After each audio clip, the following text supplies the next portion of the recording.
points for his team. Let's flash back.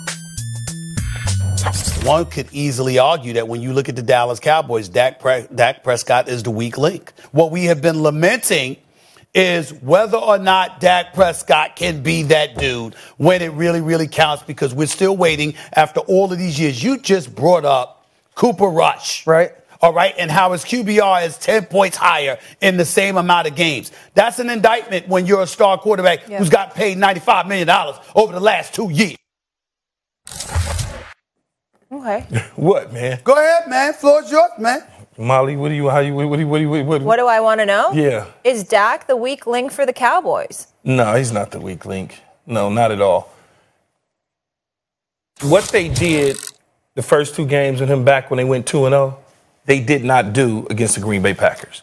They tried to throw the ball instead of running the ball. Okay. Look at his stat line and look what he was able to do in those first 2 victories. Okay. They got away from the Cooper Rush game plan. Mm-hmm. That's more, to me, an indictment on Kellen Moore than it is on Dak Prescott. The entire time, all Swagoo said, Michael Irvin, Keyshawn Johnson, Ryan Clark, and many others, stick to that game plan. Play defense, run the football with Pollard, especially in the fourth quarter. You up by 14. Why are you throwing the football? But they get away from that. And because Dak Prescott is, I don't want to call him the scapegoat in this situation, but a guy who has a big contract, he wears the Dallas Star, people are waiting to pounce on him when it goes wrong. One of the 2 interceptions was certainly his fault. There's no question about it. What are you looking like that for? So Dak Prescott's the victim now? It's not about victim. I'm trying to give you the real lens here. All right. How good is he, Keyshawn? Like, where is he amongst the elite quarterbacks? Have you seen him really put the team on his back and win a game? This is what I need. I need you to be honest. This is what I need from him. This is what I need from him. I need him in certain situations to do what Josh Allen did. Okay. When it's all, just put the ball down, man, go get the first down. Stop sitting back there and allowing people to tell you that you have to throw.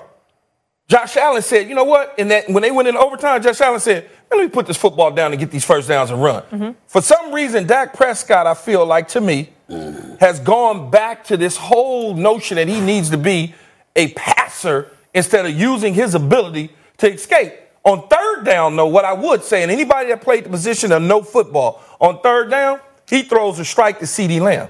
Instead of CeeDee Lamb stepping on the toes of the defender, crossing the defender's face, and picking up the first down, he's pity-patting along the way. Therefore, the defender's draped all over him. Dak throws a perfect strike. You got to be big boy. Sometimes you need help. Kirk Cousins throws a 4th and 18. He gets help from Jefferson. Mm-hmm. That ball was going to be in the third row, Molly, Stephen A. But he went and helped him. Dak needs that. But to answer your question, he needs to put some things on his back because he is running out of time. I'm going to be honest. He's running out of time. Dak's running out of time. Okay. What do you mean by that? Because he's in his 7th year, 6th season, 7th year because he got hurt. Yep. At some point, he's going to be in that 8th year. And if you haven't gotten your team to a Super Bowl, NFC championship game, people are going to really start to look at you and be like, yo, this is it. We can't do that. Because when you look at guys like Matt Ryan, even though he lost, he got his team to the Super Bowl. Right. And you look at Phillip Rivers for so long, he couldn't have it. Then he got him to. That's what I mean. You're the quarterback. We know how important the quarterback position is in the NFL. Yes. Okay. If you are that guy, whatever points you're bringing up is overcome by that guy. Well, that's not true. Really? Because Aaron Rodgers just went 0-5, and he was that guy. Yeah, but he was messing up. But he was messing up. Aaron Rodgers wasn't looking good in some of those games. And he was messing up. And Dak, okay, so here's what I would tell you. Okay. Now I'm going to have to try to educate you. Please do. If you look at the 2 games that he came back in that recipe that they used, they got away from that. Okay. If you look at those clips on the 1 interception, the first one in the red zone, if Schultz does his job in wide departure and gets over the top and doesn't stack CeeDee Lamb, that's true. Dak Prescott pulls the trigger, that's a touchdown. Okay. We're not having this conversation. Okay. Even though they went for it on 4th down, and I think CeeDee Lamb should have got it on 3rd down if he wanted to be the number 1 guy. Big boy, it didn't happen. Okay. Now I turn to my championship defense. You got to go Denver Broncos lights out. Tampa Bay Buccaneers, 85 Bears lights out. Okay. That's the way you suppose if you're a championship defense. Right. We wouldn't have this conversation right That's now. fair. That's why I say everybody is to blame and not just the quarterback. But I'm not because they paying him a bunch of money. But let me be very clear. I'm not absolving. I don't disagree with a single point that you said. I'm not absolving anybody from accountability. That's not what I'm challenging. What I'm saying is, ultimately, if you're that guy at the quarterback position, we find a way to overcome all those points you made. That's all I'm saying. Yeah, that's all I'm saying. Eventually, which is why he's running out of time. Eventually, he's going to run out of time. time. So I'm looking at him. Okay. All right. Well, let's look at the run defense. Yes. Do you think they can cost a Dallas a Super Bowl? Sure. Absolutely. Sure. They've been getting gashed. Absolutely. So they're the weak link? Well, they can make the adjustments. You can make the adjustments to clean up some of that. You're not going to always run up against the Green Bay Packers in a two-headed monster along the way. Mm-hmm. Now, when you start to look at some of the teams that they can potentially face, let's say playoffs, or the New York Giants, Saquon Barkley, in a couple weeks, you can get in trouble. You can lose that game if you doesn't fix the run defense. Yeah. Or the Philadelphia Eagles, if you don't fix the run defense, or hopefully, let's say they get San Francisco in the playoffs, they get San Francisco in the playoffs, you can be in trouble with Deebo Samuel and Christian McCaffrey running the football. So they've got to know that in time, and I think they will. I honestly think they will. I just don't think that you're right. I just don't think there's an excuse for a Dallas offense that potent to have five. They might miss the playoffs. Who? They could miss the playoffs. Dallas? They could. They ain't gonna miss the playoffs. No, but they could. No, they could. Don't spoil my joy. Don't spoil my joy. No, they could. If they do what they did the other night, they could.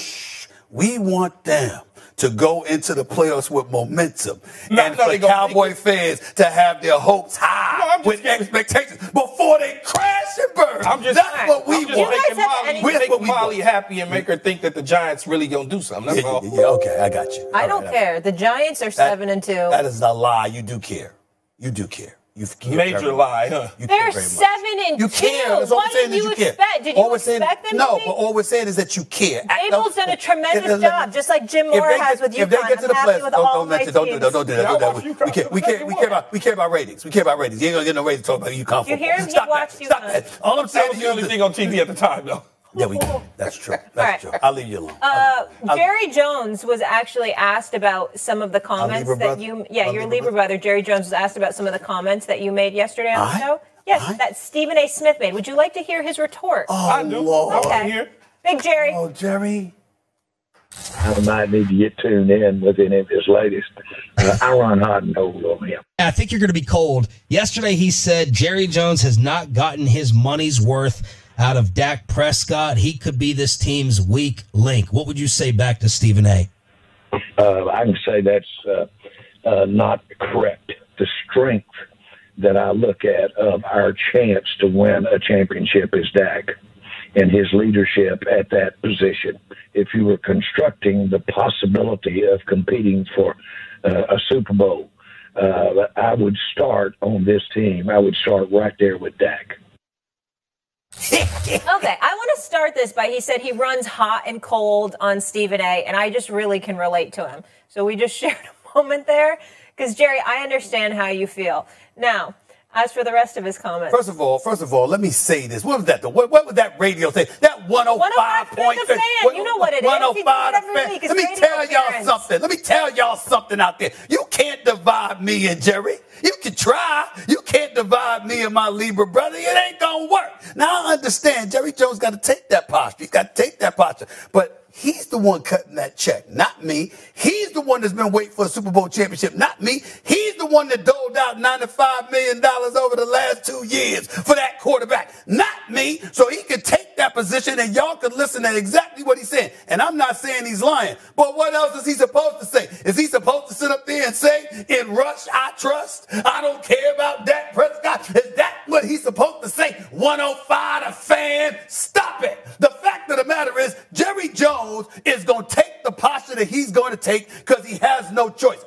Listen, I don't have anything against. That's my brother right there. It's them damn Cowboy fans that get on my nerves. But Jerry Jones, he should run hot and cold because it looks like I'm rooting against the Cowboys. I'm not rooting against them. I'm rooting for the misery of that damn sorry, nauseating, disgusting fan base that gets on my last damn nerves. And I will never apologize for that. I hope y'all have a Merry Christmas and a Happy New Year's according to my standards. not yours. Well, then you are rooting against the Cowboys. No, not if you're really, rooting not against the really. fans, I'm just saying, or you're rooting against the Cowboys to lose, if you're rooting against the Cowboys to lose, to show misery to the fans, then that means you're rooting against the Cowboys. If Jerry Jones were to win, I would be happy for him. I'd be miserable for myself because I'd be subjected to how about them Cowboys from white, black, Latino, Asian American, Native American, young, middle-aged, old, everything. It would be no escape. It would be torture for me to have to deal with that. But I would be happy for Jerry Jones.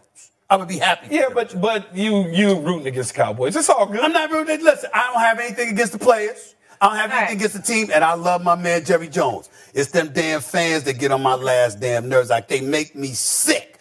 Fans, go ahead with your troublemaking self. You can't divide us. Me and Jerry he was definitely honest when he said he runs hot and cold on you. You honest too, but you here every day, ain't you? You know what I'm saying? And when I'm going, where are you? You know what I'm saying? When you coming back? You see what I'm saying? I know. I mean, that's how it is. I mean, Keyshawn ain't in front. Keyshawn sitting up there. He on morning radio every day. He like this. Yeah, blah, blah, blah. But he get on here. Stephen A. See what I'm saying? Because I got that kind of effect. No, I know I'm loved. Y'all like my sisters. Y'all can't admit how much you love me. I understand. I come on because I need a few laughs during the day. After getting off my show, I got it. We good? Let's get to someone you love. That's right. That bad man. Jerry, I love you, bro. I love you, Jerry. You know that. All right. So meanwhile, Halloween may be over, but the Packers exercised some demons Sunday. That, according to Aaron Rodgers. Green Bay got back on track with an OT win over the Cowboys, and they have a quick turnaround. They're facing the Titans this week on Thursday Night Football. Here's what the current playoff picture looks like in the NFC. Eagles, Vikings, Seahawks, and Bucks own a secure spot as their current division leaders, and in the wild card race,